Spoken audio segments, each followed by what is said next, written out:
دوستو یہ ویڈیو آپ شروع سے آخر تک ضرور دیکھیے گا، کیونکہ جیسے جیسے آپ یہ ویڈیو دیکھیں گے آپ کے سامنے ایک سے بڑھ کر ایک انٹرسٹنگ فیکٹس آئیں گے۔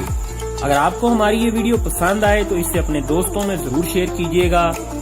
دوستو اکثر لوگ یہ سوچتے ہیں کہ دبئی ایک کنٹری ہے، لیکن دبئی ایک کنٹری نہیں ہے، بلکہ یہ یونائیٹڈ عرب امارات کے 7 اماراتوں میں سے ایک ہے، اور یہاں کا قانون دوسرے اماراتوں سے تھوڑا الگ ہے۔ جیسے دبئی کے بیچ پر بکنی پہن سکتے ہیں، ویسے یہ دوسرے اماراتوں میں نہیں ہے۔ آپ نے برج خلیفہ کے بارے میں تو ضرور سنا ہوگا، لیکن برج خلیفہ اب پرانی ہو چکی ہے۔ دبئی میں بن رہی ہے ایک نئی بلڈنگ جو برج خلیفہ سے بھی اونچی بنے گی۔ لگ بھگ 1000 میٹر کی یہ بلڈنگ 2020 تک بن کر تیار ہو جائے گی۔ دبئی کی سب سے اونچی بلڈنگ یہ بلڈنگ ہوگی۔ دبئی ایک ایسا شہر ہے جس کی گروتھ دنیا کے کسی بھی شہر سے کہیں زیادہ ہے۔ حالانکہ یہ الگ بات ہے کہ 1960 سے پہلے دبئی کچھ بھی نہیں تھا سوائے ایک ریگستان کے، مگر 1960 میں یہاں تیل کی کھوج ہوئی اور پھر یہ ڈیولپ ہونا شروع ہوا۔ صرف 50 سالوں میں یہ دنیا کے سب سے خوبصورت شہروں میں سے ایک بن کر ابھرا، اور آج دبئی ورلڈ اکنامی کا پرائم ہب ہے۔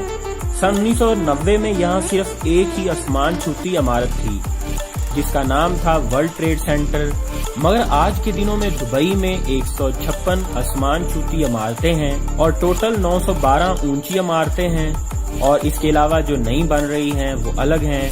جب دبئی کے حکمران شیخ محمد بن راشد سے پوچھا گیا کہ آپ دبئی کے بارے میں کیا کہنا چاہو گے، تو انہوں نے کہا کہ ایک زمانہ تھا کہ جب دبئی میں لوگ اونٹوں پر چلنا پسند کرتے تھے، مگر آج مرسڈیز میں گھومنا پسند کرتے ہیں۔ دبئی میں صرف 15% امیر ترین لوگ ہیں جنہوں نے دبئی کو بنانے میں اپنا پیسہ لگایا ہے۔ باقی کے 85% فارنرز ہیں جو زیادہ تر انڈین، پاکستانی، بنگلہ دیشی اور یورپین کنٹریز سے ہیں۔ ویسے تو جانوروں کو پالنے کا شوق ہر کسی کا ہوتا ہے، لیکن دبئی کے لوگوں کا شوق سب سے ہٹ کر ہے۔ دبئی کے لوگ بلی اور کتے پالنے سے زیادہ شیر اور چیتوں کو پالنا پسند کرتے ہیں۔ دبئی میں جمعہ کی نماز کے لیے جمعہ کو تو چھٹی ہوتی ہی ہے، پر 2006 سے یہاں سنڈے کو بھی چھٹی ہوتی ہے۔ دوستو دبئی کو سونے کا شہر بھی کہا جاتا ہے۔ سونے کا کاروبار یہاں بہت بڑے پیمانے پر ہوتا ہے۔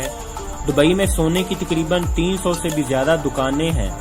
ان دکانوں میں لگ بھگ 10 ٹن کے قریب سونا موجود ہوتا ہے۔ 2013 میں یہاں سونے کا اتنا بڑا کاروبار ہوا تھا جس کا وزن تقریباً 396 ہاتھیوں کے وزن کے برابر تھا۔ ٹریفک جام کا پرابلم تو ہر کنٹری میں ہوتا ہے۔ دبئی میں بھی ٹریفک جام ہوتا ہے، لیکن سپر کارز کا۔ جی ہاں دوستو، دنیا کی سب سے بہترین کاریں آپ کو یہاں کے ٹریفک جام میں دیکھنے کو ملیں گی۔ جب بات فضول خرچی کی ہو تو اس میں بھی دبئی سب سے آگے ہے۔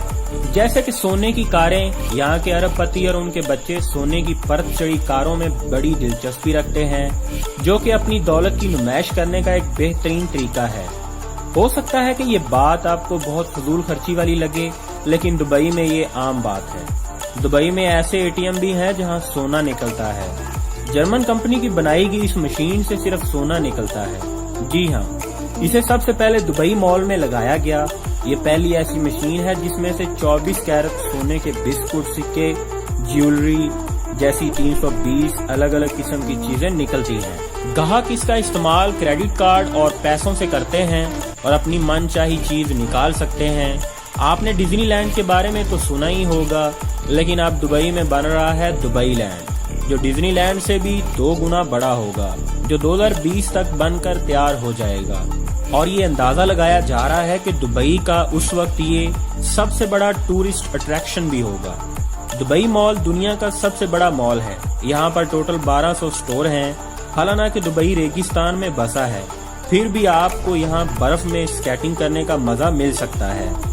اس کے علاوہ دبئی میں 70 سے بھی زیادہ بڑے بڑے شاپنگ سینٹر ہیں، اس لیے دبئی کو shopping capital of Middle East بھی کہا جاتا ہے۔ تو دوستو یہ تھے کچھ دبئی سے جڑے فیکٹس۔ آئی ہوپ کہ آپ کو یہ ویڈیو